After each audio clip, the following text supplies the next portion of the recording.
አንዳንዴ በበሽታችን እንጠራለን ካልተፈወስን። ስንፈወስ ግን እግዚአብሔር እኮ አድኖታል። አያ ገሌን አድኖታል፣ አቶ ገሌን አድኖታል፣ ወይዘሮ ገሌን አድኗታል እግዚአብሔር ተብሎ በስማችን እንጠራለን። ካልዳንን ግን ካልተፈወስን ግን በበሽታችን የምንጠራ ብዙ ሰዎች ነው። መልአኩ ቅዱስ ሚካኤልን እግዚአብሔር ነው ብለው ከሚያምኑ ሰዎች መካከል ነው መጻጉዕ። አዋጁ ኢየሱስ የቱ እንደሆነ ሄሮድስ አያውቅም። ሄሮድስ ያዘዘው አዋጅ ምን የሚል ነው? ከ2 ዓመት በታች ያሉ ሕፃናት ይገደሉ ብሎ ነበር። ወገኖች ተመልከቱ፣ እንደዚህም አይነት ሰው አለ። ከዳነ በኋላ እግዚአብሔርን የሚከስ፣ ከዳነ በኋላ ቤተክርስቲያንን የሚያፈርስ፣ ከተፈወሰ በኋላ ቅዱሳንን የሚያሳድድ፣ እመብርሃንን ድንግል ማርያምን የሚያሳድድ፣ ሚካኤልን የሚያሳድድ፣ ከተፈወሰ በኋላ ከዳነ በኋላ አልዳንኩም የሚል እኮ አለ። ለምንድን ነው የምታወጡት? ማመን እኮ ነው። በጸበሉ ማመን ነው። በጸበሉ ላይ የሚያርፈው መንፈስ የእግዚአብሔር መንፈስ ነው፣ የሚቀድስ መንፈስ ነው። ገብርኤልም ቢያናውጠው፣ ሚካኤልም ቢያናውጠው፣ ሩፋኤልም ቢያናውጠው ውሃውን የማን መንፈስ ነው ውሃው ላይ የሚያርፈው? የእግዚአብሔር መንፈስ ነው። የሚፈውሰው እሱ ነው። ኢየሱስ ክርስቶስ ሳይሰቀል ሳይሞት ሳይነሳ ዝም ብሎ እንዲያድነው ነው የሚፈልገው። ከዚያ ጴጥሮስ ምን አለ? አረ ጌታ ሆይ አይሁንብህ፣ እንዳትሞት እንዳትሰቀል፣ ሞትንም ድል ከኛ እንዳትለይ አለ። ኃይሌ ልክ እየሮጠ ባጠገብ ሲያልፍ ከፊቱ ሆነ አይዞ በርታ ምናምን ስትለው አቋርጥ እያልከው ነው። ሳኦልና ዳዊትን ያጣሉ እነማን ናቸው? ዘፋኞች። ዘፋኝ እኮ ያደባድባል። ዳዊት 1000 ገዳይ አለ እንጂ እዚህ ሰነፍ ሳኦል 1000 ገዳይ ብለው ዘፈናቸውን አቀለጡት፣ አጣሏቸው። እኔ ነኝ 1000 ዳዊት ነው 1000 የሚገለው። ተጣሉ። ዘፈኑ ቀለጠ፣ ተጣሉ። ዘፈን የመጥምቁ ዮሐንስን አንገት ያስቆረጠ ነው። ታውቃላችሁ። ኢየሱስ ክርስቶስ ግን ስለኔና ስለናንተ የኛን ኃጢአት ተሸክሞ ተገርፎ እንወደው ዘንድ ደም ግባት የለውም ተብሎ ፊቱ ደምቶ ወስቶ ወዙ መሬት ላይ ተንጠባጥቦ ያን ጊዜ ማታየው ቅዱስ ሚካኤል ታየው። ሚካኤል ምን ሲል ሲሰግድ ለማ ለኢየሱስ ክርስቶስ። ተባብረው ሁለቱ ማሳይን አበላሹት፣ ወይኔን መዘበሩብኝ አለ ገበሬ። አያችሁ፣ ተባብረው መሄድ የማይችለው እግር የሌለው ሰው የአይነ ስውሩን እግር ተጠቀመ። አይነ ስውሩ ደግሞ እግር የሌለውን ያንካሳውን አይን ተጠቀመ። ተባብረው ማሳ አጠፉ። እስመ መልአከ እግዚአብሔር በጊዜ ወረድ ውስተ መጥማቃት ይትሐወክ ማይ። የእግዚአብሔር መልአክ ብርሃናዊው መልአክ ቅዱስ ሚካኤል ከሰማይ ሲወርድ ወደ መጠመቂያ ውሃ ውስጥ ሲገባ ውሃውን ሲነካው ውሃውን ሲያየው ውሃው ይናወጥ ነበረ። የሚፈውስም ቅዱስ ውሃ ይሆን ነበረ። ዮሐንስ ወንጌል ምዕራፍ 5 ከቁጥር 4 ላይ መላእክት መውጣት መውረድ አቁመው ነበር። ይህንን ታሪክ ስናነብ ግን ወደ ውሃው አካባቢ ወደዚህ ወደ ቅዱስ ውሃ በሽተኞች ወደ ተሰበሰቡበት የጸበል ቦታ ኢየሱስ ክርስቶስ ይመጣልና አንድ በሽተኛ ስለነበረ የማያምን በሽተኛ፣ በኢየሱስ ክርስቶስ አምላክነት የማያምን በሽተኛ፣ በመላእክት አማላጅነት የማያምን በሽተኛ፣ ይልቁንም መላእክትን ወይንም መልአኩን እግዚአብሔር ብሎ በተሳሳተ እምነት ውስጥ የነበረ መጻጉዕ የተባለ በሽተኛ ያለበት ቦታ ከቤተ መቅደሱ አጠገብ የጸበል ቦታ ምጥማቃት የመጠመቂያ ቦታ በዚያ ውሃ ነበረ። ያንን ተራውን ውሃ መጠመቂያ ቅዱስ ውሃ የሚያደርገው ግን ከሰማይ የሚወርደው መልአክ ነው። እርሱም ማነው? ቅዱስ ሚካኤል ነው። መልአኩ ቅዱስ ሚካኤል ነው። ከውሃ ጋር በተያያዘ ተአምር የሚሰራ በውሃ ላይ የተሾመ ማን ነው ተብላችሁ ብትጠየቁ ከመላእክት መካከል እርሱ ቅዱስ ሚካኤል ነው።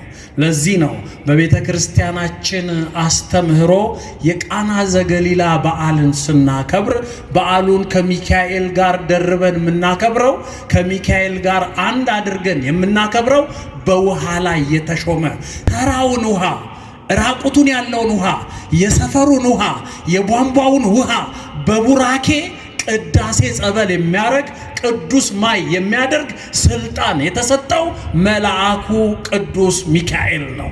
ለዚህ ነው ስለ ሚካኤል በውሃ ላይ ስለመሾሙ ተራውን ውሃ ጠበል እንደሚያደርግ ሊነግረን ወንጌላዊው ዮሐንስ የእግዚአብሔር መልአክ በወረደ ጊዜ ወደ መጠመቂያው በመጣ ጊዜ ውሃው ይታወክ ነበር።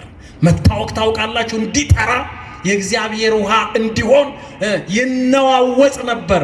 በግዕዝ ነው ይታወክማ የሚለው፣ ይነዋወጽ ነበር። ያን ጊዜ የእግዚአብሔር መንፈስ መልአኩ ከወረደበት በኋላ የእግዚአብሔር መንፈስ የሚፈውስ መንፈስ በውሃ ላይ ይሰፍ ነበር። ወዲያው የእግዚአብሔር መንፈስ ውሃው ላይ እንደሰፈፈ ገብቶ የሚጠመቅ ሰው ይፈወስ ነበር ይላል።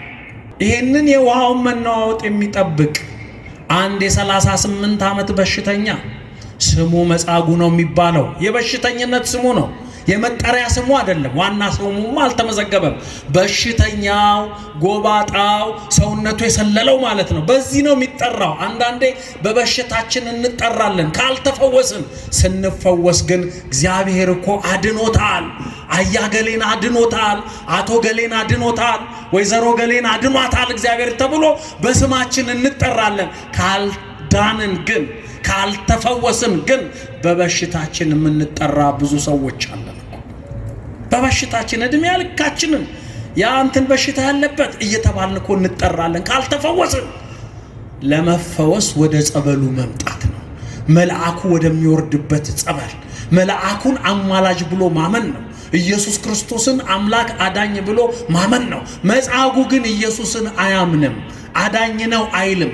መልአኩን የሚያምነው መልአኩ ቅዱስ ሚካኤልን እግዚአብሔር ነው ብለው ከሚያምኑ ሰዎች መካከል ነው መጻጉዕ። በብሉይ ኪዳን ከፈሪሳውያን መካከል ሰዱቃውያን የሚባሉ፣ ከሰዱቃውያን መካከል ደግሞ ኢሴኖች የሚባሉ ቡድኖች ነበሩ። መልአክ እግዚአብሔር ነው የሚሉ ቡድኖች። ዛሬም እነዚህ ቡድኖች መልካቸውን ለውጠው የምን ምስክርነን ምናምን እያሉ እኛም ከተማ አሉ። መልካቸው ተቀይሮ ነው ሚካኤል እግዚአብሔር ነው የሚሉ፣ ሚካኤል ኢየሱስ ነው የሚሉ። ሰይፍ እኮ አለው ሚካኤል፣ ታጥቋል እኮ። የእግዚአብሔርን መንበር ያስከበረ ሳጥናኤልን ከላይ አምዘግዝጎ የጣለ። አሁን ሚካኤልን እግዚአብሔር ብንለው ይሰማናል? አይሰማንም። ሚካኤል አማላጅ የእግዚአብሔር መልአክ ነው፣ እግዚአብሔር አይደለም፣ ግን አማላጃችን ነው። ክብር ምስጋና ለመድኃኔዓለም። አማላጃችን መጻጉዕ ግን እግዚአብሔርና መልአክ ተደባልቆበታል። ስለዚህ ወደ ጠበሉ መሄድ አልቻለም። ኢየሱስ ክርስቶስ ሊያድነውም ሊገስጸውም ወደ መጻጉዕ መጣ። ሲመጣ የጠየቀው ጥያቄ ምን እንደሆነ ታውቃላችሁ? ልትድን ትወዳለህን አለው። ሰውየው እኮ መዳን አይፈልግም። እዛ ልመና ጀምሯል። ቀኑን ሙሉ ይለምናል፣ ብር አለው። አንዳንድ የኔ ቢጤዎች እኮ ከተማችን ላይ እኮ ግራውንድ +7 ፎቅ ያላቸው እኮ የኔ ቢጤዎች አሉ የሚለምኑ ቡቱቶ ለብሰው ይለምናሉ፣ ግን ህንፃ ያከራያሉ። አራጣ የሚያበድር እኮ የኔ ቢጤ ያለ ከተማ ውስጥ አራጣ አበዳሪ። የኛ ሀገር ህዝብ ሃይማኖተኛ ነው። ስለ ማርያም ሲባል ይሰጣል፣ ስለ መድኃኔዓለም ሲባል ይሰጣል። ልመና ታክስ የለው፣ ቫት የለው፣ ገቢዎች አይሄድ፣ የትም አይሄድም እኮ አይደል እንዴ? ዝም ብሎ መሰብሰብ ነው። ይሄም መጻጉዕ ጸበሉ አጠገብ ሄዶ ገንዘብ ይሰበስባል፣ ግን አይጠመቅም። 38 ዓመት አስቡት።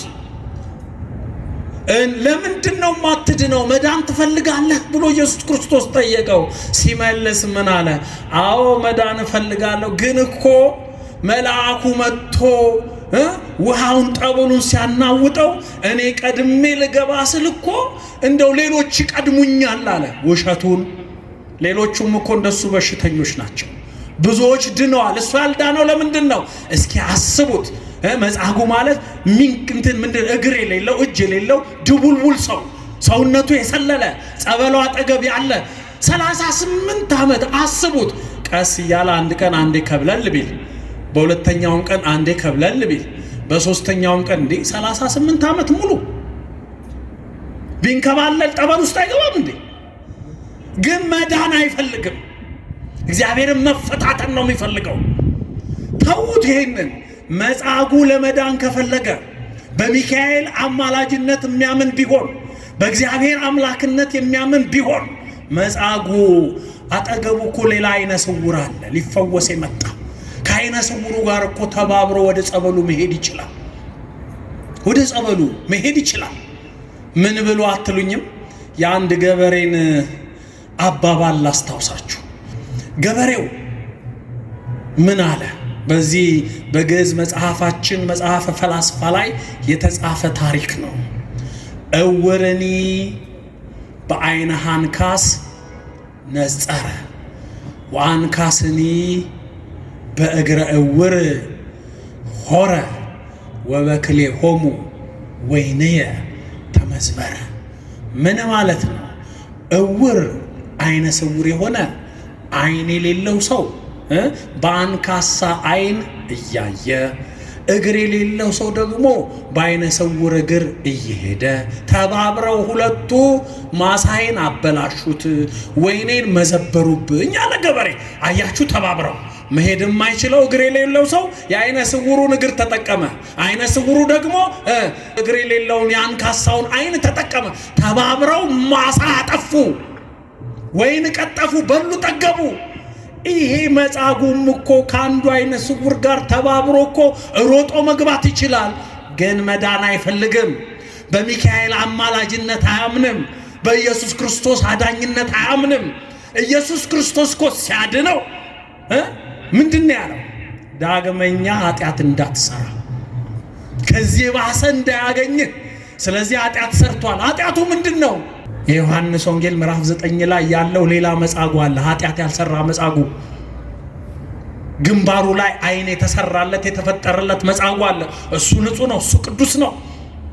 ይሄኛው መጻጉዕ የዮሐንስ ወንጌል ምዕራፍ 5 ላይ ያለው ግን ኃጢአት አለበት። እድሜው ስንት ነው አልኳችሁ? 38። ኢየሱስ ክርስቶስ እሱ ጋር የመጣ ጊዜ ክርስቶስ እድሜ በዘመነ ስጋዊ ስንት ነው? 33። እሺ፣ መጻጉዕ በስንት ዓመት ልዩነት አመጣ? የመጻጉዕ እድሜ የስንት ዓመት አመጣ? 5 ዓመት። ይሄውላችሁ በ5 ዓመቱ ነው ኃጢአት የሰራው። ምን ብሎ አትሉኝም? በሀገራቸው ሁከት ነበርና ንጉሥ ሄሮድስ ኢየሱስ ክርስቶስን ለመግደል አዋጅ ሲያወጣ፣ ኢየሱስ ክርስቶስ በሕፃንነቱ እንዲገደል መመሪያ ሲወጣ፣ እመብርሃን ድንግል ማርያም ልጇን አቅፋ ወደ ግብፅ ስትሸሽ የመጻጉዕ እናትም መጻጉዕን አዝላ ልጄን ይገሉብኛል ብላ ትሮጥ ነበረ። አዋጁ ኢየሱስ የቱ እንደሆነ ሄሮድስ አያውቅም። ሄሮድስ ያዘዘው አዋጅ ምን የሚል ነው? ከ2 ዓመት በታች ያሉ ሕፃናት ይገደሉ ብሎ ነበረ። ታዲያ በዚህ አዋጅ ሰለባ ሆናለሁ ብላ የመጻጉዕ እናት መጻጉዕን አዝላ ስትሮጥ ከእመቤታችን ጋር መንገድ ላይ ተገናኙ። ድንግል ማርያምን የመጻጉዕ እናት ታውቃታለች። ማርያም ሆይ፣ የኢየሱስ እናት ማርያም ሆይ፣ ወዴት እየሄድሽ ነው? ወዴት እየተጓዝሽ ነው? አይ ንጉሥ ሄሮድስ ልጄን ሊገልብኝ ስለሆነ ወደ ግብፅ እየሸሸው ነው ብላ እመቤታችን ሄደች። እመቤታችን እንዳለፈች ኢየሱስን ይዛ እንዳለፈች የሄሮድስ ወታደሮች ወይንም ጋሻ ጃግሬዎች ደረሱ። ያኔ እመቤታችንን ማርያምን አላገኟትም። የመጻጉዕን እናት ግን አገኟት። ማንን አዝላ? መጻጉዕን። ማርያምን አይተሻል? የኢየሱስን እናት አይተሻል? ኢየሱስን አይተሻል?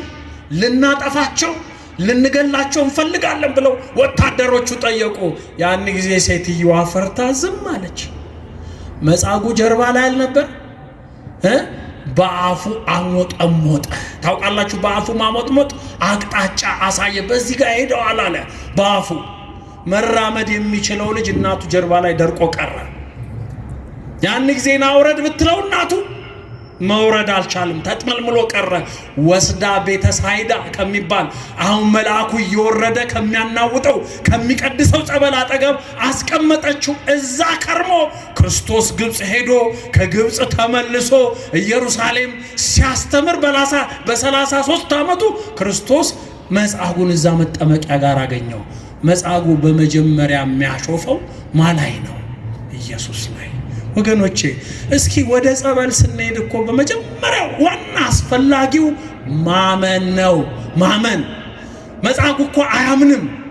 እግዚአብሔርን የተሳደበ ኢየሱስ ክርስቶስን ያሳደደ የሄሮድስ አባሪ ተባባሪ የሆነ እመቤታችን እንድትገደል የጠቆመ ሕፃን ሆኖ ሕፃናት ኃጢአት አይሰሩም አይባልም፣ ይሰራሉ። ሕፃን ሆኖ ኃጢአት ሰራ።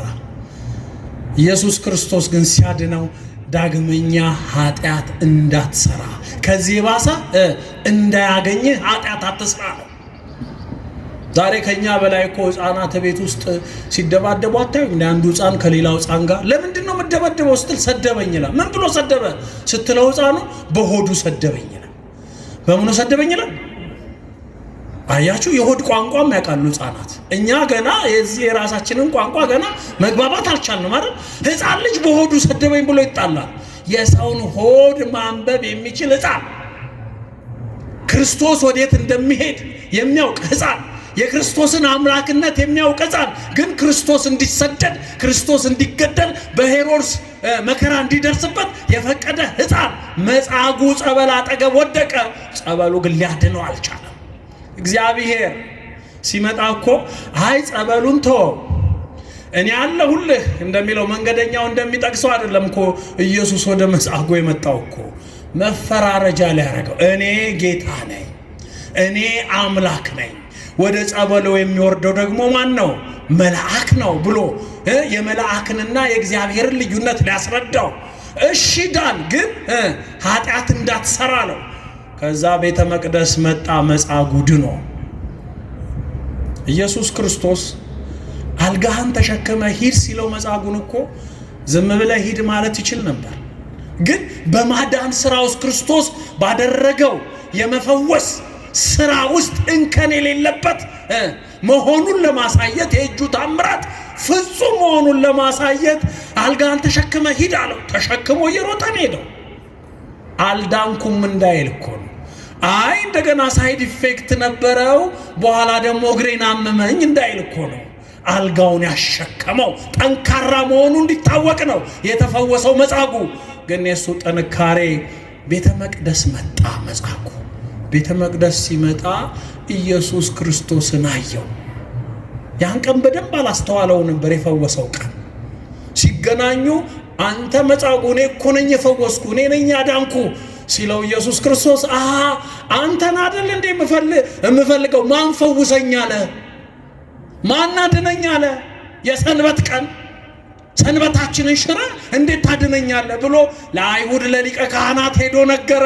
ክርስቶስን ሊገሉት ፈለጉ። ወገኖች ተመልከቱ፣ እንደዚህ አይነት ሰው አለ። ከዳነ በኋላ እግዚአብሔርን የሚከስ፣ ከዳነ በኋላ ቤተክርስቲያንን የሚያፈርስ፣ ከተፈወሰ በኋላ ቅዱሳንን የሚያሳድድ፣ እመብርሃንን ድንግል ማርያምን የሚያሳድድ፣ ሚካኤልን የሚያሳድድ፣ ከተፈወሰ በኋላ ከዳነ በኋላ አልዳንኩም የሚል እኮ አለ። ኦርቶዶክስ ተዋሕዶ ቤተክርስቲያን ነበርኩኝ፣ ድሮ ዲያቆን ነበርኩኝ፣ ቄስ ነበርኩኝ፣ የጳጳስ ዘመድ ነበርኩኝ፣ መነኩሴ ነበርኩኝ ይልና የቤተክርስቲያኒቷን በረከት የሚያጣጥል ስንት መንገደኛ አለ መሰላችሁ? መንገደኛውስ ለይቶለት ሄዷል። እዚህ ውስጥ ሆነን ለመፈወስ ጸበል ሄደን ለመጠመቅ የምናወጣውስ ክራይቴሪያ አስባችሁታል? አንዳንድ ሰው አለ እንደው ጸበል ሄዶ መጠመቅ ይፈልጋል፣ ግን በመጀመሪያ ምን ያደርጋል? እጣ ያወጣል። የኡራኤል ይሻለኛል የገብርኤል፣ የገብርኤል ይሻለኛል የሚካኤል፣ መላእክቱን ለማጣላት። ለምንድን ነው እጣ የምታወጡት? ማመን እኮ ነው። በጸበሉ ማመን ነው። በጸበሉ ላይ የሚያርፈው መንፈስ የእግዚአብሔር መንፈስ ነው፣ የሚቀድስ መንፈስ ነው። ገብርኤልም ቢያናውጠው፣ ሚካኤልም ቢያናውጠው፣ ሩፋኤልም ቢያናውጠው ውሃውን የማን መንፈስ ነው ውሃው ላይ የሚያርፈው? የእግዚአብሔር መንፈስ ነው። የሚፈውሰው እሱ ነው። ቅዱስ የሚያደርገው እሱ ነው። ክብር ምስጋና ለመድኃኔዓለም ይሁን። እኛ ግን እጣ በማውጣት መላእክትን የምናደባድብ፣ ቅዱሳንን የምናደባድብ ብዙ ሰዎች አለን እኮ። አናምንማ እምነታችንን አይ እንደው እኮ ሰው ሲለኝ አልሰማ ብዬ ኡራኤል ሂድ ሲሉኝ እምቢ ብዬ ገብርኤል ሄጄ እኮ ነው ያልዳንኩት ይላል። ከዛ ሰው ሲለኝ እንጦጦ ሂድ ተብዬ እንጦጦ አልሄድም ብዬ ሸንኮራ ዮሐንስ ሄጄ እኮ ነው እንደዚህ ሆንኩት የሚል እኮ አለ። ያንተ የልብህ እምነት ለእግዚአብሔር ያለ ቅርበት እግዚአብሔር በውሃው ላይ በቅዱሱ ውሃው ላይ ይፈውሰኛል ብለህ ማመንህ ነው እኮ ከእግዚአብሔር ጋር ያለ መጣበቅ መተማመን። ስለ መላእክት ያለ ትክክለኛ ዕውቀት፣ ስለ ቅዱሳን አማላጅነት ያለ እውነት እኮ ነው የሚያድንህ እንጂ ዕጣ ተው። ለማንኛውም ጸበል ማለት መላእክት የሚረቡበት የሚያናውጡት የቅዳሴ የሥርዓተ አምልኮ ቅዱስ ውሃ ነው። እሑድ እሑድ እየመጣ እናስቀድሳለን። ዕለት ዕለት እየመጣ እናስቀድሳለን። አዎ ክርስቶስ ይህ ሥጋዬ ነው ብሉ፣ ይህ ደሜ ነው ጠጡ ያለውን ሥጋውና ደሙን እንቀበላለን። ካህናት አባቶቻችን ደግሞ አይ ምእመናን ለመጣ ነው ምእመናን ሁሉ ደግሞ ከቅዳሴ ጸበሉ ያሳትፉናል። ያ የቅዳሴ ጸበል ማለት መላእክትም እኮ አብረው ከካህኑ ጋር ይቀድሳሉ፣ ከቄሱ ጋር ይቀድሳሉ። አሐዱ አብ ከሚለው ካህን ጋር እኮ መልአክ አለ፣ ከንፍቁ ካህን ጋር እኮ መልአክ አለ፣ ከዲያቆናቱ ጋር መላእክት አሉ። የመላእክት መውረድ ተራውን ውሃ ቅዳሴ ጸበል ያረገዋል። መላእክት ያናወጡትን ውሃ ነው የምንጠጣው የምንፈወሰው። ቤተሳይዳ ማለት የምህረት በር ማለት የምህረት ቦታ የምህረት ቤት ማለት ነው። ምህረት የሚያሰጥ ጠበል አለ። ሰዎች የሚፈወሱበት፣ ድውያን የሚፈወሱበት፣ ለምጻሞች የሚነጹበት ያ ጸበል የቤተሳይዳ ጸበል ውስጥ ለውስጥ ሄዶ ውሃው ቅዱስ ውሃ ቤተ መቅደስ ውስጥ ይመነጫል።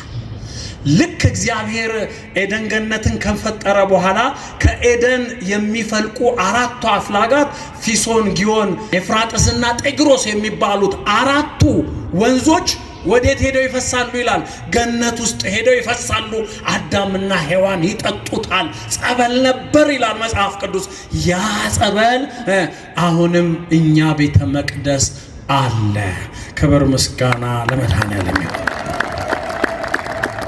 አሁን ወደ ጥያቄና መልሱ አቀናለሁ።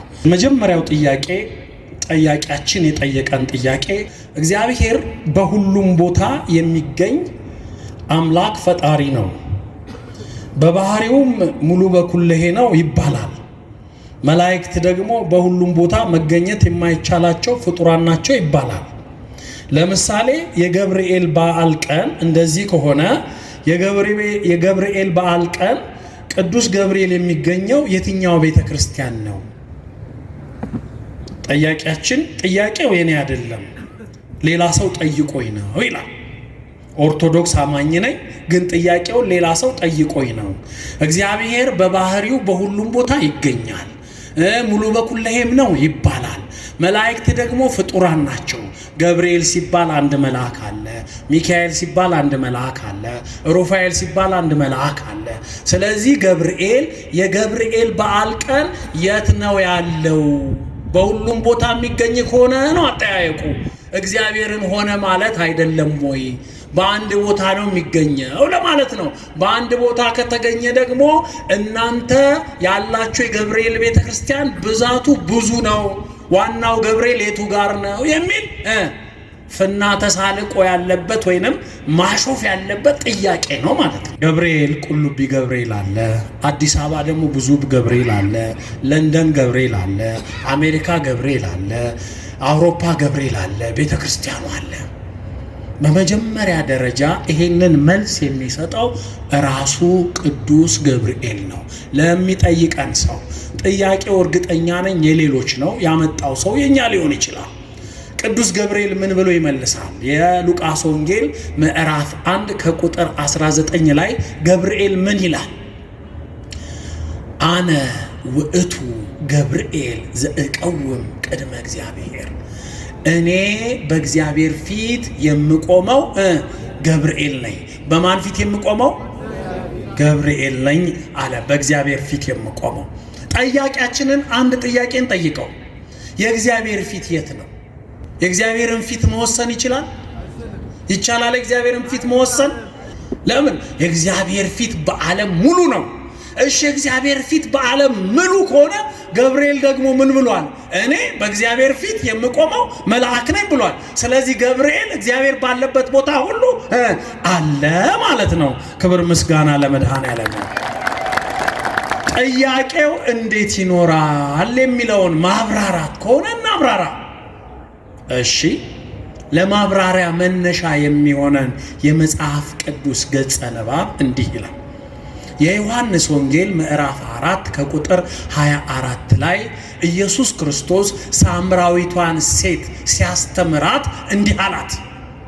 እናንተ በኢየሩሳሌምና በዚህ ተራራ ይሰገዳል ትላላችሁ አላት ኢየሱስ ክርስቶስ። ማንን? ሳምራዊቷን ሴት። ግን እኛ አላት ኢየሱስ ክርስቶስ ራሱን አይሁዳዊ አድርጎ ከአይሁድ ወገን ተወልዷልና በስጋ ተወልዷልና፣ እኛ ግን እግዚአብሔር መንፈስ ነው አላት። እግዚአብሔር ምንድን ነው አላት? ስለዚህ እግዚአብሔር መንፈስ ስለሆነ በአንድ አቅጣጫ ወደ ሰሜን፣ ወደ ምስራቅ፣ ወደ ምዕራብ፣ ወደ ደቡብ ዞረን አይሰገድም፣ አንሰግድም። እግዚአብሔር መንፈስ ነው፣ የሚሰግዱለትም በመንፈስ ነው አላት። እግዚአብሔር መንፈስ ነው ሲላት ምን ማለቱ ነው? በሁሉም ቦታ ይገኛል ማለት ነው። መጽሐፍ ቅዱስ ውስጥ መንፈስ የሚለው ቃል የተለያየ ትርጉም ነው ያለው። አንደኛው ይሄ አሁን የምነግራችሁ መንፈስ ማለት ምሉ በኩለሄ በግዕዝ፣ በእንግሊዘኛ ኦምኒፕሬዘንት ማለት ነው። በሁሉም ቦታ መገኘት። እግዚአብሔር መንፈስ ነው፣ የሚሰግዱለትም ሰዎች በመንፈስ ነው ማለት በሁሉም አቅጣጫ እግዚአብሔር ስላለ ይሰግዱለታል። እኔና እናንተ ኦርቶዶክሳውያን ክርስቲያኖች አቅጣጫ ለይተን አንሰግድም። ሌሎች ግን አቅጣጫ ለይተው ይሰግዳሉ መሰለኝ አይደል? እኛ ግን ስንሰግድ ቤተ ክርስቲያን ወዳለበት ነው ዞረን የምንሰግደው። እየሰማችሁ ነው? ምን ወዳለበት ነው ዞረን የምንሰግደው? ቤተ ክርስቲያን ወደ ተተከለበት። ወደ ደቡብም ከተተከለ የምናውቀው ቤተ ክርስቲያን ካለ ወደዚህ ዞረን እንጸልያለን። ወደ ሰሜንም ካለ የምናውቀው ቤተ ክርስቲያን ወደዚህ ዞረን እንጸልያለን። ወደ ምዕራብም ካለ የምናውቀው ቤተ ክርስቲያን ወደዚህ ዞረን እንጸልያለን። ወደ ምስራቅም ካለ ወደ ምስራቅ እንዞራለን እንጂ አንድ እግዚአብሔርን በዚህ ጋር ብቻ ነው ያለው ብለህ በጂፒኤስ መቆጣጠር አይቻልም። እሺ እንደዚህ ከሆነ እግዚአብሔር መንፈስ ነው፣ የሚሰግዱለትም በመንፈስ ነው ከተባለ የመላእክቱን ጥንተ ተፈጥሮና እግዚአብሔር የሚሰጣቸውን ደግሞ የጸጋ ተልእኮ እንመለከታለን። አዎ አንድ መልአክ የተፈጠረ ነው፣ በራሱ ውሱን ነው፣ በራሱ አንድ ቦታ ብቻ ነው እንዲገኝ ተፈጥሮ የሚፈቅድለት። እግዚአብሔር ሲፈቅድለት ግን በሁሉም ቦታ ይገኛል። ይሄን የሚነግረን ማን ነው? መዝሙር 103 ከቁጥር 4 ላይ መዝሙር 103 ከቁጥር 4 ላይ ምን ይላል? ዘይሬስዮሙ ለመላእክቲሁ መንፈሰ ወለእለ ይትለአክዎ ነደ እሳት። መላእክቱን መንፈስ የሚያደርግ መንፈስ ማለት ምን ማለት ነው? በሁሉ ቦታ እንዲገኙ የሚያደርግ ወለእለ ይትለአክዎ ነደ እሳት፣ የሚላላኩትን መላእክት እንደ እሳት ፈጣን፣ እንደ ነፋስ ፈጣን የሚያደርግ እግዚአብሔር ነው። እግዚአብሔር መንፈስ ነው ብሎናል አስተማሪያችን አምላካችን ኢየሱስ ክርስቶስ። ተራ ነቢይ አይደለም ያስተማረን፣ ሐዋርያ አይደለም ያስተማረን፣ ነቢያት አይደሉም ያስተማሩን። ክርስቶስ ራሱ በቃል አንደበቱ እግዚአብሔር መንፈስ ነው፣ በሁሉ ቦታ ይገኛል ብሏል። ይሄንን ሲተረጎልልን ቅዱስ ዳዊት ደግሞ ከመላእክት ጋር አያይዞ መላእክቱን በሁሉም ቦታ፣ ገብርኤልን በሁሉም ቦታ፣ በሁሉም ቤተክርስቲያን፣ ለንደን ባለውም ቤተክርስቲያን፣ ኢትዮጵያ ባለውም ቤተክርስቲያን፣ አሜሪካ ባለውም ቤተክርስቲያን፣ አውሮፓ ባለውም ቤተክርስቲያን ቅዱስ ገብርኤልን እንዲገኝ መንፈስ የሚያደርግ በሁሉም ቦታ እንዲገኝ የሚያደርግ እግዚአብሔር ነው አለን። ክብር ምስጋና ለመድኃኔዓለም እግዚአብሔር። ስለዚህ ጠያቂያችን እዚህ ወረቀቱን አምጥተህ የጠየከንም ካንተ በስተጀርባ የሚያሳቅቁም ሰዎች መልሱ ይሄ ነው። ለምሳሌ አንድ ምሳሌ ልንገራችሁ። እዚህ ላይ አሁን በቴሌቪዥን የማናየው ነገር የለም። ለምሳሌ የውጭ ሀገር ታላላቅ ሰዎች እንደው ለማየት የምንጓጓቸው ሰዎች በቴሌቪዥን በቢቢሲ በሲኤንኤን እየመጡ እናያቸው የለ እንደ ቤታችን። እኛም ቤት አሉ፣ እነ አበበን ቤት አሉ፣ እነ በቀለን ቤት አሉ፣ እነ ድፋባቸውን ቤት አሉ አይደል እንዴ? እነዛ ሰዎች እነሱ እንዲኖሩ ግን የሚያስፈልገው ምንድነው? ቻናል አይደል? እነሱ እንዲኖሩ የሚያስፈልገው ምንድነው? ቴሌቪዥን። ታዲያ ቤተ ክርስቲያን ከቴሌቪዥን አትበልጥም እንዴ? አቅሟ፣ ጥበቧ፣ መለኮታዊ ተሰጥቷ ቅዱስ ገብርኤልን ለማምጣት እግዚአብሔር የፈቀደለትን ገብርኤል አይደለም በየቤተ ክርስቲያን በየግል ብትጠራው ገብርኤል ከተፍ ይላል። ክብር ምስጋና ለመድኃኔዓለም ይሁን። ከተፍ አጠገብ ነው የሚመጣው። ይሄ እግዚአብሔር መለኮታዊ አሰራር ነው። እንኳን ይሄ በምድራዊው ጥበብ ላይ ይሄው እኛ ስንቱን እንደ ግሩፕ ኮል ምን ኮል እያለን እንጠራው የለ እንዴ? ይመጣ የለ እንዴ? በየቴክኖሎጂያችን። ስለዚህ እግዚአብሔር በራሱ መለኮታዊ አሰራር፣ መለኮታዊ ጥበብ ገብርኤልን በየቤታችን በየልካችን በህዝቡ ልክ ገብርኤልን እንዲገኝ ማድረግ ይቻላል። ስለዚህ መላእክት በጥንተ ተፈጥሯቸው ወይንም በተፈጥሯቸው ውሱንነት ቢነገርባቸው እግዚአብሔር ግን በሰጣቸው የተልእኮ ጸጋ እግዚአብሔር ባለበት ቦታ ሁሉ አሉ ማለት ነው። አንዳንድ ሰዎች ከዚህ ጋር አያይዘው የሚጠይቁት ጥያቄ አለ። መላእክትን ለመወሰን የሚፈልጉ ሰዎች መላእክትን ስጋ ለብሰዋል ብለው ያስባሉ። ስጋ የለበሰ መልአክ የለም። መላእክት ስጋ አላቸው ወገኖቼ? የላቸው። አጥንት አላቸው? የላቸው። አካላቸውን አናውቀውም፣ ግን አካል አላቸው። ሰማያዊ አካል፣ መልአካዊ አካል አላቸው። ያ አካል ግን እንደ አዳም ነፍስና ስጋ የሚነገርለት አካል አይደለም። አንዳንድ ጠንቋዮች ግን መላእክት በተለይ የወደቁት መላእክት ልቡሳነ ስጋ አጋንንት ናቸው ብለው ስለሚያስቡ ለጥንቆላ እንዲመቻቸው ህዝቡ ውስጥ ልቡሳነ ስጋ አጋንንት እያሉ ያወራሉ። ስጋ የለበሰ መልአክም የለም፣ ስጋ የለበሰ ጋኔንም የለም። እሱ ስጋ የለበሰ የሚባል ጋኔን የለም። እርሱ ስጋ የለበሰ ብለው የሚያወሩት ስጋ በለበሰው ሰው እያደረ ስለሚያሳስት ይሆናል እንጂ ስጋ የለበሰ መንፈስ የወደቀ መንፈስ የለም። መላእክት ብርሃናውያን ናቸው።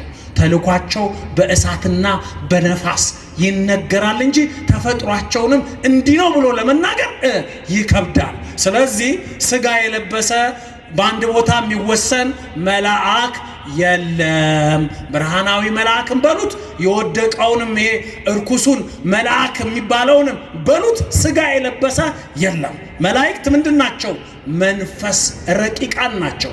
አሁን እምላችሁ መንፈስ እንደ ቅድሞ በብዙ ቦታ በሁሉም ቦታ መገኘት ማለት ሳይሆን ረቂቃን ናቸው መላእክት። በአይናችን ማየት አንችልም። እኛ በምንፈልገው ነገር በሰው አምሳል ሊገለጹ ይችላሉ፣ በሽማግሌ አምሳል ሊገለጹ ይችላሉ፣ በመነኩሴ አምሳል ሊገለጹ ይችላሉ። መላእክት ግን በተገለጹበት ነገር ደምድሞ እንዲህ ናቸው፣ ስጋ የለበሱ ናቸው ብሎ መናገር አይቻልም። ስለዚህ ከተፈጥሯቸው አንጻርም አካላዊ ስለሆኑ አካል ስላላቸው ውሱንነት ቢነገርባቸውም በአይናችን እንኳን ማየት አይቻልም። ክብር ምስጋና ለመድኃኔዓለም። እሺ፣ ሁለተኛው ጠያቂ ይሄ ራሱን ገልጧል። የሌላ ቤተ እምነት ተከታይ ነኝ ይላል። እናንተ ስታስተምሩ አቡነ ተክለ ሃይማኖት ጻድቅ መሆናቸውን ሲነገር እሰማለሁ። 6 ክንፍ እንዳላቸው እንደ መላእክትም ሲነገር ሰምቻለሁ። እንደው ጻድቅ ቢሆኑ እንኳን እንዴት ቁሳዊ ክንፍ አላቸው ሊባል ይችላል? አላቸው ከተባለስ የተፈጥሮ ለውጥ አይሆንም ወይ? እንደኔ ቁሳዊ ክንፍ አላቸው የሚባለው ነገር ሊዋጥልኝ አልቻለም። መልሳችሁ ምንድነው ነው? በቤተ ክርስቲያናችን አስተምሮ ስለ መላእክት የምናስተምረውን አስተምሮ ጠንቅቆ ካለማወቅ፣ ስለ ቅዱሳን የምናስተምረውን አስተምሮ ጠንቅቆ ካለማወቅ የሚመጣ ጥያቄ ነው። እኛ ጻድቁ አቡነ ተክለ ሃይማኖት የተፈጥሮ ለውጥ አምጥተዋል፣ እንደ ዶሮ የላባ ክንፍ አውጥተዋል አላለም። እየሰማችሁኝ ነው? አላለም። እኛ ያልነው ገድሉም ያለው ቤተክርስቲያን የምታስተምረው ጻድቁ አቡነ ተክለ ሃይማኖት 6 ክንፍ አላቸው ማለት ክንፎ የጸጋ ነው። እንደ ሰማያዊ ካህናት እንደ ሱራፌል ሆኑ ማለት ነው። እየሰማችሁኝ ነው? ሱራፌል ስንት ክንፍ አላቸው? 6 ክንፍ አላቸው። ስለዚህ ተክልዬ ጻድቁ አቡነ ተክለ ሃይማኖት 6 ክንፍ አላቸው ስንል የመላእክት ማዕረግ ላይ ደርሰዋል። የሱራፌል ማዕረግ ላይ ደርሰዋል። በሰማዩ ቤተ መቅደስ በምድሩ ብቻ ሳይሆን በሰማዩ ቤተ መቅደስ ከመላእክት ጋር እኩል ተሰልፈው በሁለቱ ክንፋቸው ፊታቸውን በሁለቱ ክንፋቸው እግራቸውን ሸፍነው በሁለቱ ክንፋቸው እያሸበሸቡ ይቀድሳሉ፣ እግዚአብሔርን ያመልካሉ ማለት እንጂ ካለ ተፈጥሮ ወይንም ካለ ፍጥረት እላያቸው ላይ አለ ማለት አይደለም። ስለ ጸጋቸው ነው እየተነገረ ያለው። ገብቷችኋል? ማዕረገ መላእክት ላይ መድረሳቸውን መናገራችን ነው። ሁለተኛው ደግሞ 6 ክንፍ አላቸው ስንል ጻድቁ አቡነ ተክለ ሃይማኖት ከአዳም በኃጢአት ምክንያት በአዳም በኩል ያጣነውን 6ቱን ጸጋዎች ወይንም 6ቱን ሀብታት ይባላሉ። መተርጉማን አዳም 7 ሀብታት ነው ያሉት ይላሉ። አንዱ ለ2 ተከፍሎ ነው 7 የሆነው። ሀብተ ኃይል ሀብተ መዊ የሚለውን ዘርዝረውት ነው። አዳም የነበረው 6 ጸጋ ነው። ያንን የአዳምን 6ቱንም ጸጋ አቡነ ተክለ ሃይማኖት አላቸው ማለት ነው። 6 ክንፍ አላቸው ማለት ለምሳሌ ሀብተ ጥበብ የጥበብ ጸጋ አላቸው። እግዚአብሔር የገለጸላቸው ዕውቀት አላቸው። የማስታረቅ የማስማማት የዕውቀት ጸጋ አላቸው ማለት። የትንቢት መጻእያቱን ኢትዮጵያ ላይ ምን እንደሚደረግ አስቀድመው የተናገሩት ብዙ ትንቢት አለ። አዎ አቡነ ተክለ ሃይማኖት የትንቢት ጸጋ አላቸው። ሀብተ መንግስት ምድራዊ ነገስታትን ያሸማገሉ ያስታረቁ ታላቅ ጻድቅ አባት ናቸው። ሀብተ ክህነት ልዩ የሚያደርጋቸው በቤተ ክርስቲያናችን አስተምሮ ኢትዮጵያ ካህን ባጣችበት ዘመን፣ ጳጳስ ባጣችበት ዘመን፣ የግብፅ መነኮሳት ከግብፅ በቀሩበት ዘመን ሀብተ ክህነት በቅዱስ ሚካኤል አማካኝነት ኢየሱስ ክርስቶስ ሰጥቷቸው 12ቱን ንቡራነ እድ ሾመው በኢትዮጵያ ውስጥ የክህነት ስራ እንዳይቋረጥ ያደረጉ እግዚአብሔር የሾማቸው ሊቀ ካህናችን ናቸው። ክብር ምስጋና ለመድኃኔዓለም። ሀብተ ፈውስ ድውያንን መፈወስ አጋንንትን ማውጣት የተሰጣቸው ጸጋ ጥበብ ነው፣ ሀብት ነው። ሌላው ሀብተ ኃይል ወይንም ሀብተ መዊ የሚባለው ደግሞ ዲያብሎስን ድል መንሳት፣ አንድ እግራቸው በፈተና እስኪቆረጥ ድረስ አንድ እግራቸውን እስኪያጡ ድረስ 7 ዓመት በአንድ እግራቸው ቆመው የጸለዩ ዲያብሎስን ድል የነሱ ሀብት የተሰጣቸው ጻድቅ አባት ናቸው ማለት ነው። አቡነ ተክለ ሃይማኖት 6 ክንፍ አላቸው ማለት የሳለውም 6ቱን ክንፍ ይሄንን ምስጢር ለመተርጎም እንጂ ምድራዊ ነገር ለማውራት አይደለም። ሶስተኛ ጥያቄ በኦርቶዶክስ አስተምህሮ በራእይ 12 ከቁጥር 1 ላይ ታላቅ ምልክትም በሰማይ ታየ፣ ፀሐይንም ተጎናጽፋ ጨረቃ ከእግሮቿ በታች አላት፣ በራሷም ላይ የ12 ከዋክብት አክሊል የሆነላት አንዲት ሴት ነበረች ተብላ የተጠቀሰችው ሴት እናንተ ስታስተምሩ የኢየሱስ እናት ማርያም ናት ሲባል ሰምቻለሁ። ይህቺ በራእይ የተገለጸችው ሴት እናንተ እንደምትሉት ሆኖ ማርያም ከሆነች እዚያው ምዕራፍ 12 ላይ ከቁጥር 14 ላይ ስለ ሴቲቱ ሲናገር እንዲህ ይላል።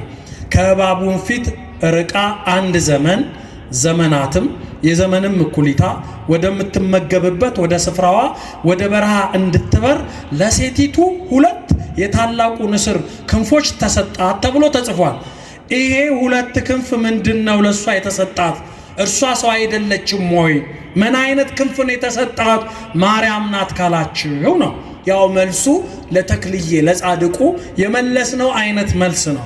በቤተ ክርስቲያናችን አስተምሮ እመቤታችን ጠያቂያችን እንደጠየቀን እንድትበር ለሴቲቱ 2 የታላቁ ንስር ክንፎች ተሰጣት ሲል ያ ክንፍ ምንድነው እያለን ነው። ስንመልስ 2 ክንፍ አላት የተባለው የአዳም የበደል ሞት ወይንም ጥንተ አብሶ ወይንም የውርስ ኃጢአት የሚባለው ኃጢአት እንዳይዛት እንዳያስቀራት እርሷ ንጽሕት ስለሆነች እርሷ ቅድስት ስለሆነች ቅድስናዋን ንጽህናዋን ድንግልናዋን ለመናገር በዲያብሎስ ቁራኝነት አልተያዘችም።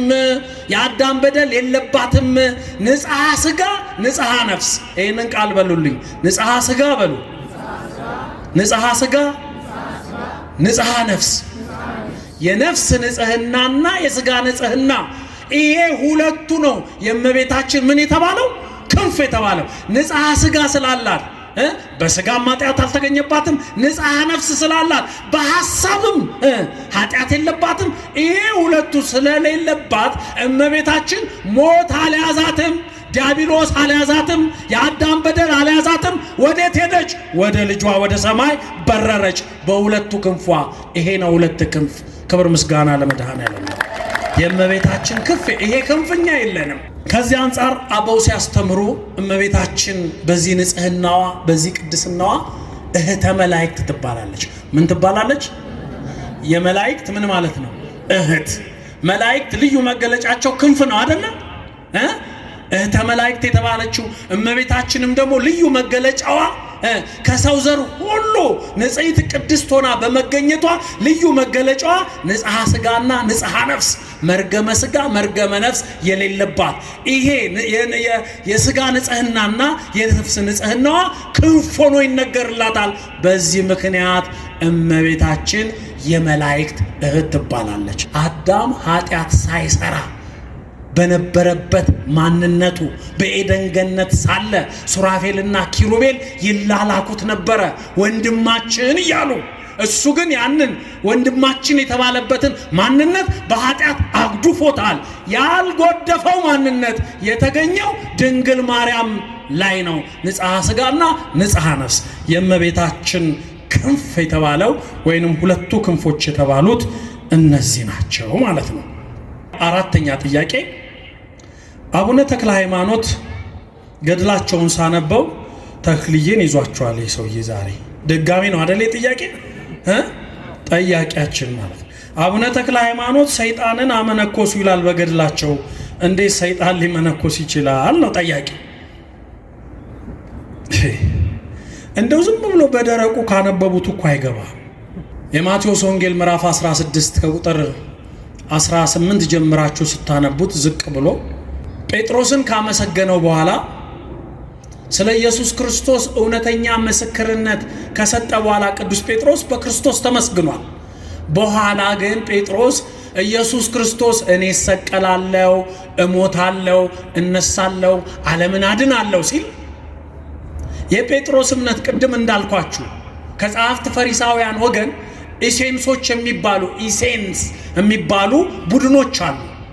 ኢየሱስን መልአክ የሚሉ እየሰማችሁ ነው። ጴጥሮስም እንደሱ ነው የሚያስበው።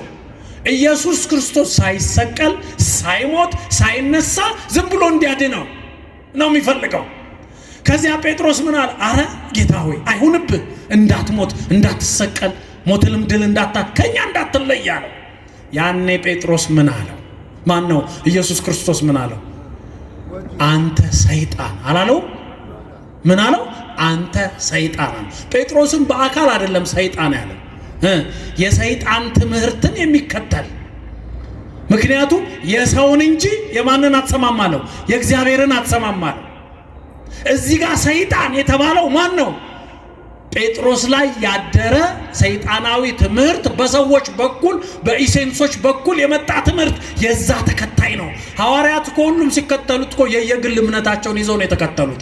በኋላ ነው እየጸዱ ክርስቲያኖች የሆኑት። የሐዋርያት ሥራ ምዕራፍ 11 ከቁጥር 26 ላይ ሐዋርያትም ደቀ መዛሙርቱም በአይሁድ ክርስቲያኖች ተባሉ ይላል። እስከዛ ክርስትና አልታየባቸውም በደንብ። እስከዛ የየግል እምነት ነበራቸው። በየግላቸው የሚሄዱበት ብዙ መንገድ ነበረ። የጠራ ክርስትናቸው መስበክ የጀመሩት በኋላ ነው። ጴጥሮስ ከመጣበት ከሱ ከቤተሰባዊ ታሪክ ከመምህራኖቹ ኢየሱስን እንደ መልአክ ቆጥሮት ነበር። ይሄ የማ ትምህርት ነው አለ ኢየሱስ ክርስቶስ። የሰው ሰይጣን የተባለው እዚህ ጋር ማን ነው? ሰው። ስለዚህ አቡነ ተክለ ሃይማኖት ሰይጣንን አመነኮሱ ተብሎ ቢጻፍ ያመነኮሱት ሰይጣን ያደረበትን ሰው አስለቅቀው ነው ማለት ነው። ሰይጣን ያደረበት ሰው አለ፣ አጠመቁት፣ ፈወሱት። ያን ሰውዬ ግን አጠመቁት። ጸሐፊው ይሄንን ለመግለጽ መጽሐፍ ቅዱስ የሚያውቅ ጸሐፊ ነው። ገድል የጻፈው እኮ የጴጥሮስን ታሪክ የሚያውቅ ጸሐፊ ነው። ገድል የጻፈው ጴጥሮስን ኢየሱስ ክርስቶስ አንተ ሰይጣን ብሎ እንደገሰጸው የሚያውቅ ጸሐፊ ነው ገድላቸውን የጻፈው። ስለዚህ ጻድቁ አቡነ ተክለ ሃይማኖት ያመነኮሱት ሰው እንጂ ሰይጣን አይደለም። ክብር ምስጋና ለመድኃኔዓለም። ከዚህም ሌላ ኢየሱስ ክርስቶስ ሲያስተምር አጋንንት ያደረባቸውን ለምሳሌ መግደላዊት ማርያም ስንት አጋንንት ነበረባት ይላል? 7 አይደለ? 7 አጋንንት። ያንን አጋንንት ከራሷ ላይ አስወገደና ኢየሱስ ክርስቶስ አነጻትና ያን ጊዜ እሷ በገንዘቧም በሕይወቷም የሉቃስ ወንጌል ምዕራፍ 8 ላይ እንደተጻፈው መግደላዊት ማርያም ኢየሱስ ክርስቶስን በገንዘቧም በሕይወቷም ታገለግለው ነበር ይላል። ዝም ብሎ ታገለግለው ነበር አይለም። ሲጀምር ታሪኩ ምን ይላል? 7 አጋንንት የወጣላት ማርያምም ይላል። እየሰማችሁ ነው? ስንት አጋንንት የወጣላት? 7 አጋንንት ታገለግለው ነበር። ስለዚህ ኢየሱስ ክርስቶስን መግደላዊት ማርያም ታገለግለው ነበር ማለት ከና አጋንንቷ ነው ታገለግለው እንዴ? አይደለም፣ ከነጻች በኋላ። ስለዚህ ጻድቁ አቡነ ተክለ ሃይማኖት አመነኮሱት የተባለው በቁሙ ሰይጣን ሳይሆን ሰይጣን ያደረበት የነጻን ሰው አመነኮሱ ለማለት የተጻፈ ነው። ሌላኛው ጥያቄ 5ኛ ጥያቄ ነው። የሉቃስ ወንጌል ምዕራፍ 22 ከቁጥር 23 ላይ ጠያቂያችን እንዲህ ይለናል። ሳነበው አባት ሆይ ብትፈቅድ ይህችን ጽዋ ከኔ ውሰድ፣ ነገር ግን የኔ ፈቃድ አይሁን ያንተ እንጂ እያለ ኢየሱስ ክርስቶስ ይጸልይ ነበር። በዚህን ጊዜ ከሰማይም የሚያበረታታው መልአክ ታየው ይላል። ኢየሱስ ክርስቶስ አምላክ ከሆነ ይላል ጠያቂያችን፣ እንዴት ከሰማይ መጥቶ የሚያበረታታው መልአክ ይታየዋል? እንዴት መልአክ ኢየሱስን ያበረታታዋል እያለ ነው። እየሰማችሁ ነው? ይሄ ጥያቄ ነው። እሱ እንግዲህ ሲፈታው ማበረታታት የሚለውን የፈታበት መንገድ ነው።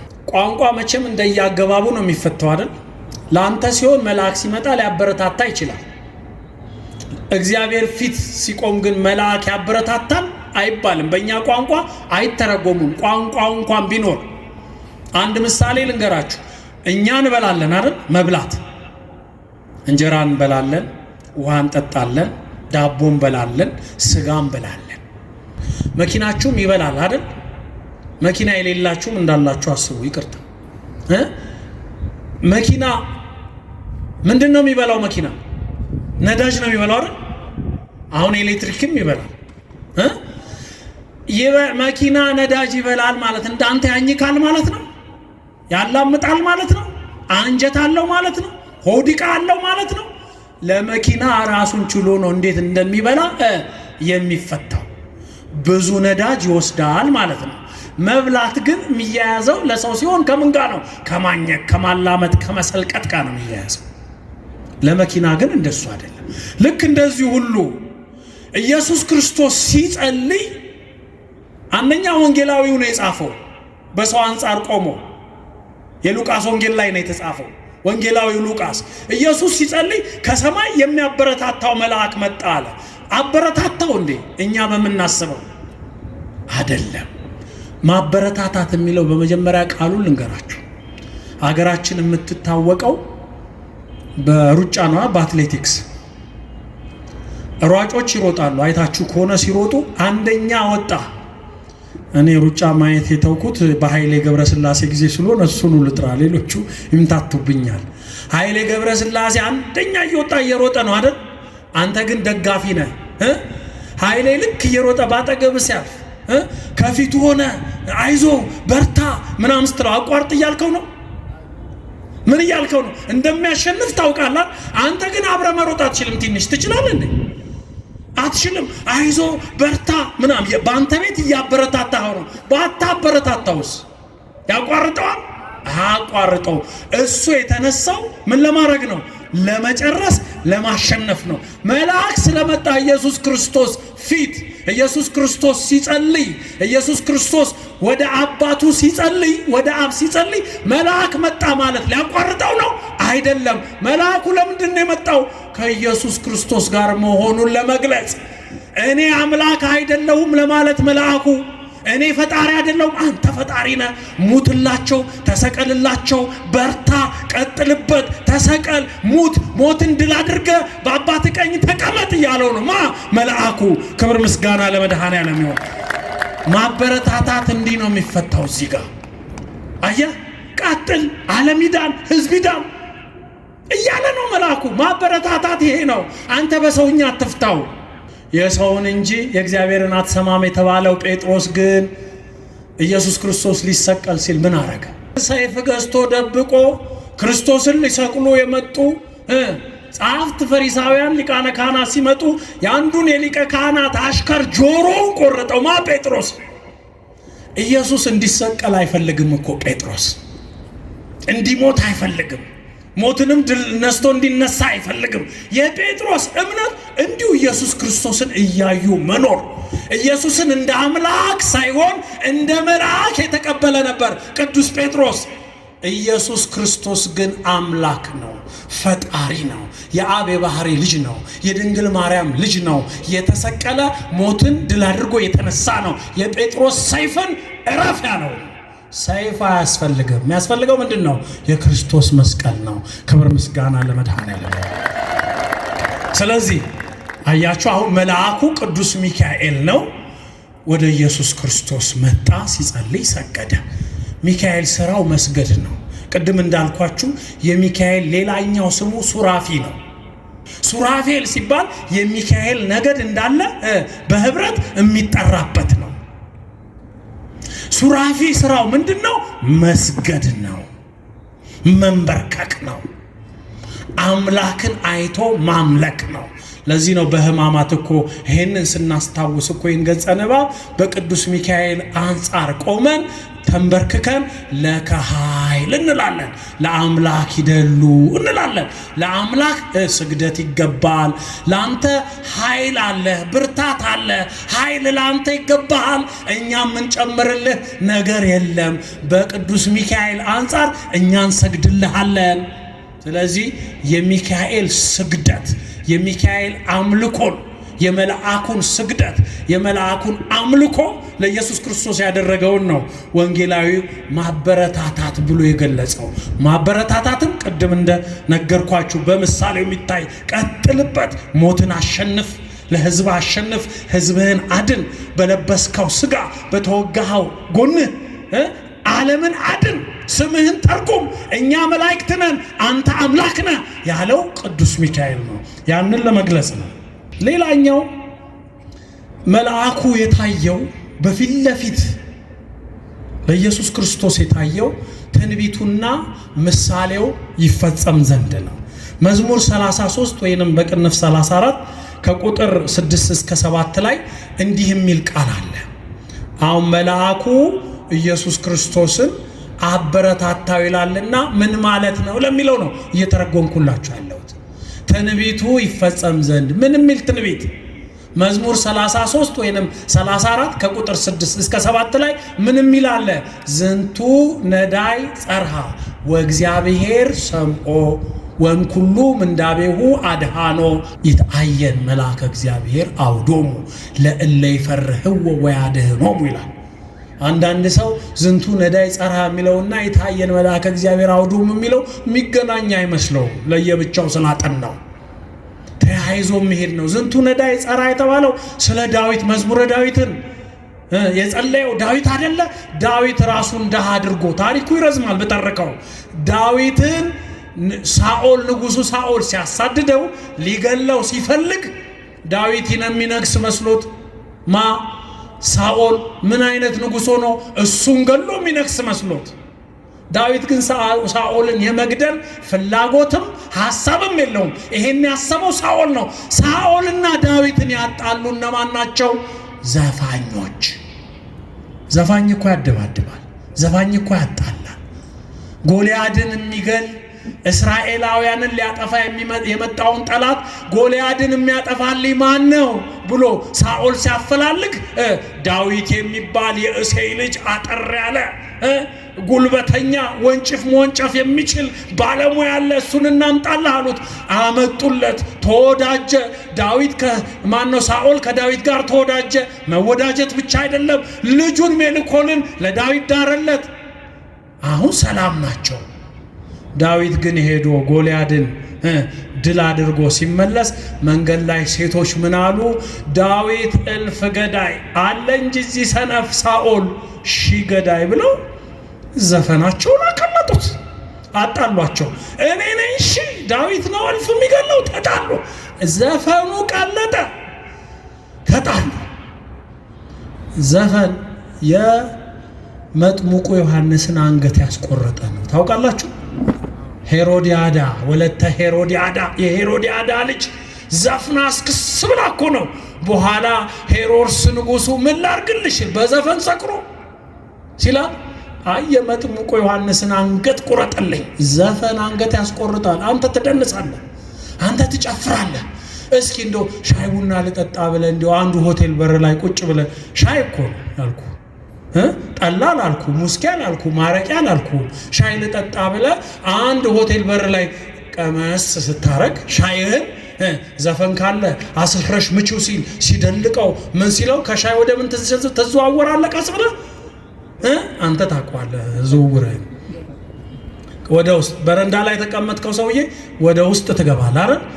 ውስጥ ትገባና ደግሞ ከሻይ ወደ ምን ትቀየራለህ? እንደ ወረከስ ድራፍት ስጡኝ ምናምን ትላለህ። አንድ ድራፍት ስትል ያዘፈን አናት ላይ ይጨፍራል አይደል? ከድራፍት ደግሞ ገንዘብ ካለ ወደ ውስኪ፣ ገንዘብ ከሌለ ወደ አረቄ ትሄዳለህ።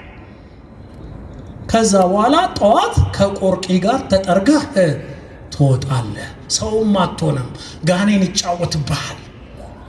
የሰማኝ ነው። ሰካራም ትሆናለህ። ዘፋኝነት የሚያመጣው ጣጣ ነው እየነገርኩ ያለሁት። ዳዊትንና ሳኦልን ያጣላው እኮ የሴት ዘፋኝ። በተለይ ሴቶችማ ሲችሉበት ዘፈኑን ይችላሉ። አጣሏቸው። ከዛ በኋላ ዳዊት እንዳይነክስ ብሎ ሳኦል ይሄን ያህልማ ከተዘፈነለት ሊነክስብኝ ነው ብሎ ያሳድደው ጀመር። ዳዊት ግን ደግ ነበር፣ ሩህሩህ ነበር ዳዊት። ሳኦል ዳዊትን ሲመቀኝ እግዚአብሔር እኮ ለዳዊት ነበር። የእግዚአብሔር መንፈስ ከሳኦል ራቀ ይላል። ከዛስ ሲርቅ የእግዚአብሔር መንፈስ ሲርቅ ማን እንደሚጠጋ የታወቀ ነው አይደል? ርኩስ መንፈስ ቀረበው። ከዛ ያስቃዠው ጀመር። ማንን? ሳኦልን። ከሳኦል ላይ ርኩስ መንፈስ እንዲርቅ ዳዊት በገና መች ተብሎ ያው ከዳዊት አያልፍም። ዳዊት መጣና ሳኦልን ለመፈወስ በበገናው በገና ሲመታ ሳኦል ላይ ያለው ርኩስ መንፈስ ለቀቀው። ርኩስ መንፈስ ለቆት ሳኦል ዳዊትን ሲያየው ትዝ አይለውም ዘፈኑ። ያኔ ምን አረገ? ጦር አነሳና ዳዊትን እዛው ቁጭ ባለበት ወርውሮ ግንባሩን ሊለው ሲል ቅዱስ ሚካኤል ጦሩን ያዝ አረገና አስወገደው። ክብር ምስጋና ለመድኃኒዓለም። በቃ ይሄ ሰው ይገለኛል ብሎ ዳዊት ከሳኦል ሸሸ። ሸሽቶ ከኢየሩሳሌም ከሳኦል ከተማ ጎረቤት ሀገር ጌት የምትባል ከተማ ሄደ። እዛ ሌላ ንጉስ አለ፣ አንኩስ የሚባል ንጉስ። እዛ ደግሞ አዲስ ሰው ሲገባ ወዲያው ይታወቃል። አንድ ብላቴና መልከ መልካም እዚህ ከተማ ገብቷል ተባለ። የጌት ሰው የጌት ንጉስ አንኩስ ደግሞ ማን ነው የገባው ብሎ ሲያጣራ ሰዎች ምን አሉት? አይ ከሳኦል ቀጥሎ ይነግሳል የተባለው ዳዊት የሚባል የእሴይ ልጅ ነው የገባው። እዚህ ከተማ የገባው እሱ ነው፣ ለአንተም ለንግስና ያስፈራል አሉት። ጥሩልኝ አለ። ዳዊት እንዲህ መባሉን ሰማና ምን እንዳረገ ታውቃላችሁ? ዳዊት እንደ እብድ ራቁቱን ልብሱን ሁሉ አወለቀና ጣለ። በአፉ ላይ ምራቁ እንዲዝረከረክ ልጋጉ እንዲዝረከረክ መሬት ላይ ወደቀ። ዳዊትን ሊወስዱ የመጡ ቀጣይ ንጉስ ነው የተባለውን ዳዊትን ሊወስዱ ሲመጡ እንደሚጥል በሽታ ወድቆ አረፋ ደፍቋል። ውሸቱን እኮ ነው፣ ለመትረፍ ነው ዳዊት። ከዛ ወሰዱት ንጉሱ ጋር፣ የጌት ንጉስ ጋር ወሰዱት፣ አንኩስ የተባለው ጋር። እንዴ ይሄንን ይነግሳል አላችሁ? ይሄ በከንፈሩ ላይ ለሐጩ የሚዝረበረበውን ልጋጉን ይስረበረበውን ይሄንን ይነግሳል የምትሉኝ እብድ አምጥታችሁ ፊት ለፊቴ። ዳዊት ያኔ እብድ መስሎ ተኝቶ ይጸልያል። እግዚአብሔር ጸሎቱን ሰምቶ በሉ ተንከባከቡት ይዛችሁት ሂዱ አለ። ንጉሱ። ያኔ ዳዊት ምን አለ? ዝንቱ ነዳይ ጸራ እግዚአብሔር ሰምዖ አለ። ማን ነው? ይሄ ድሃ ተጣራ፣ እግዚአብሔርም ሰማው፣ እንዳይገደል ሆነ። እግዚአብሔር ሰማው ካለስ በኋላ ወይም ሁሉም እንዳቤው አድኃኖ ከመከራ ሁሉ አዳነው። ከዛስ ይታየን መልአከ እግዚአብሔር አውዶሙ የእግዚአብሔር መልአክ ዳዊት ሲጸልይ ለዳዊት ይታየው ነበር። ቅዱስ ሚካኤል። ክብር ምስጋና ለመድኃኔዓለም። ይሄ ትንቢት ይፈጸም ዘንድ ዝንቱ ነዳይ የተባለው ዳዊት የዳዊትን ሥጋ የለበሰ ኢየሱስ ክርስቶስን የሚገልጸው ነው። ለዳዊት ይታይ የነበረ ቅዱስ ሚካኤል፣ ዳዊት ደግሞ ማነው? ኢየሱስ ክርስቶስ ደግሞ በጌቴሰማኔ። ዳዊት በሰው ሰውኛ ነው ያበደው ከሞት ለማምለጥ። ኢየሱስ ክርስቶስ ግን ስለኔና ስለናንተ የኛን ኃጢአት ተሸክሞ ተገርፎ እንወደው ዘንድ ደም ግባት የለውም ተብሎ ፊቱ ደምቶ ወስቶ ወዙ መሬት ላይ ተንጠባጥቦ ያን ጊዜ ማታየው ቅዱስ ሚካኤል ታየው። ሚካኤል ምን ሲል ሲሰግድ ለኢየሱስ ክርስቶስ። ሚካኤል እንኳን ለኢየሱስ ክርስቶስ ለዳዊትም ሰግዷል። ስለዚህ የሚያበረታታው መልአክ የሚለው ሌላኛው መልሳችን አሁን የመለስነው ትንቢቱ ይፈጸም ዘንድ ለሚለው ነው። አንዱ ጥያቄያችን የጳውሎስ መልእክት ላይ ለገላትያ ሰዎች በጻፈው መልእክቱ ምዕራፍ 4 ከቁጥር 14 ላይ በሥጋዬም ፈተና የሆንኩባችሁ ነገርን አልናቃችሁትምና አልተጸየፋችሁኝምና ነገር ግን እንደ እግዚአብሔር መልአክ አሁን እንደ ክርስቶስ ኢየሱስ ተቀበላችሁኝ የሚል ገጸ ንባብ አነበብኩ። እንደ እግዚአብሔር መልአክ እንደ ኢየሱስ ክርስቶስ ተቀበላችሁኝ የሚል ንባብ አነበብኩ። እዚህ ላይ እንደ እግዚአብሔር መልአክ እንደ ኢየሱስ ክርስቶስ ሲል ኢየሱስ ክርስቶስን መልአክ እያለው አይደለም ወይ የሚል ነው ጥያቄያችን። ሐዋርያው ቅዱስ ጳውሎስ የገላትያ ሰዎችን አልናቃችሁኝም፣ እኔ ብዙ በደል አለብኝ። ኃጢአቱን አልገለጸም ቅዱስ ጳውሎስ ለገላትያ ሰዎች ሲነግራቸው፣ ግን እናንተ ግን እንደ ኃጢአተኛ፣ እንደ በደለኛ፣ እንደ መከረኛ ሰው አላያችሁኝም፣ ይልቁንም አክብራችሁ እንደ እግዚአብሔር መልአክ ተቀበላችሁኝ፣ እንደ ኢየሱስ ክርስቶስ ተቀበላችሁኝ አለ። እንደ እግዚአብሔር መልአክ የሚለውን ለብቻ ነው የጠቀሰው፣ እንደ ኢየሱስ ክርስቶስ የሚለውን ለብቻ ነው የጠቀሰው። አንድ ላይ አድርገው የሚያስቡ ሰዎች አሉ። ስለዚህ ቃሉ ምንድነው የሚለው? እንደ እግዚአብሔር መልአክ እንደ ኢየሱስ ክርስቶስም ተቀበላችሁኝ ሲል ሐዋርያው ቅዱስ ጳውሎስ ሁሉ ጊዜ በአብዛኛው ጊዜ እመቤታችንን ምሳሌ አድርጎ ይናገራል። እዚህም ጋር ድንግል ማርያምን ምሳሌ አድርጎ በህሊናው ይዞ እየተናገረ ነው። ለማን ሲናገር? ለገላትያ ሰዎች። ድንግል ማርያም ወይንም እመቤታችን ቅድስት ድንግል ማርያም መልአኩ ቅዱስ ገብርኤል መጥቶ ሲያበስራት እሱን አክብራ እንደተቀበለች፣ ከመልአኩ ብስራት በኋላ ደግሞ እንደገና ኢየሱስ ክርስቶስን ትወልጃለች ሲላት ኢየሱስ ክርስቶስን አካላዊ ቃልን በማህፀኗ እንዳስተናገደች ይሄንን ምሳሌ ይዞ ነው ወደ እመቤታችን ማን መጥቷል? መልአኩ ቅዱስ ገብርኤል። ቅዱስ ገብርኤልን ማን አስተናግዳለች? እመቤታችን። ከገብርኤል በኋላ ብስራቱን ተመርኩዞ ማን መጥቷል ወደ እመቤታችን? ኢየሱስ ክርስቶስ። ስለዚህ ወደ እመቤታችን የመጣው መልአክም ነው ኢየሱስ ክርስቶስም ነው። ልክ እንደዚሁ እኔ ሳትንቁኝ ሳታንጓጥጡኝ ኃጢአቴን ሳትቆጥሩ እንደ እግዚአብሔር መልአክ ተቀበላችሁኝ፣ እንደ ኢየሱስ ክርስቶስም ተቀበላችሁኝ። ኢየሱስ ክርስቶስን እነሱ ተቀብለዋል። የእግዚአብሔርን መልአክ የገላትያ ሰዎች ተቀብለዋል። መልአክ የእግዚአብሔር ፍጥረት አማላጅ እንደሆነ ተቀብለዋል። ኢየሱስ ክርስቶስ የአብ የባህሪ ልጅ አዳኝ የድንግል ማርያም ልጅ መሆኑን የገላትያ ሰዎች ተቀብለዋል። የነሱ መቀበልን ራሱ ምሳሌ አድርጎ ልክ ያንን ለይታችሁ እንደተቀበላችሁ መልአክን መልአክ ብላችሁ እንደተቀበላችሁ ኢየሱስ ክርስቶስንም አምላክ ብላችሁ እንደተቀበላችሁ እኔንም ሰው ብላችሁ አክብራችሁ ተቀብላችሁኛል ማለት ነው። ወስብሐት ለእግዚአብሔር ወለወላዲቱ ድንግል ወለመስቀሉ ክቡር አሜን።